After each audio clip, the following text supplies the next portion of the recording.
কিশোরগঞ্জে জামায়াতে ইসলামীর এক সদস্য সম্মেলনে বিএনপির কঠোর সমালোচনা করেছেন দলের কেন্দ্রীয় নেতা অ্যাডভোকেট মতিউর রহমান আকন্দ। যে বাংলাদেশের রাজনীতিতে আওয়ামী লীগের ধরাশায়ী হওয়ার পর বাংলাদেশের নেক্সট পলিটিক্যাল অর্গানাইজেশন হিসেবে যারা প্রত্যাশা করেছিলেন যে তাদের জন্য ক্ষমতা অপেক্ষা করছে, কিন্তু তারা এমন কিছু ভুল কাজ করলেন, এমন কিছু অকাম করলেন, মানুষের সাথে এমন কিছু আচরণ করলেন যার জন্য বাংলাদেশের আপামর জনতা তাদের কাছ থেকে মুখ ফিরিয়ে নিচ্ছে।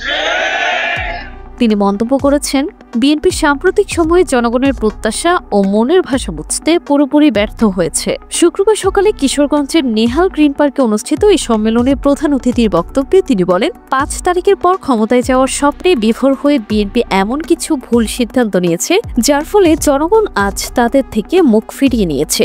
এই পরিবেশ যদি সেই রাজনীতিবিদ সবচেয়ে ব্যর্থ রাজনীতিবিদ ও fail to understand the people's mind, যে রাজনীতিবিদ জনগণের মনের ভাষা বুঝতে পারে না, সে হল একজন ব্যর্থ রাজনীতিবিদ।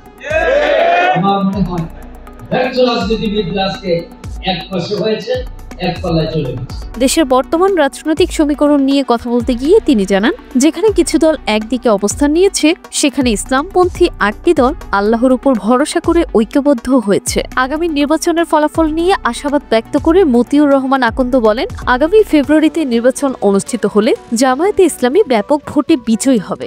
জামায়াতে ইসলামী যদি ক্ষমতায় যায়, বাংলাদেশের যে পরিমাণ অর্থনৈতিক রিসোর্স, র ম্যাটেরিয়ালস এবং এখানকার যে লেবার আছে, তাতে বাংলাদেশের অর্থনীতি পরিচালনায় জামায়াত ইসলামের জন্য কোনো সমস্যা হবে না ইনশাআল্লাহ।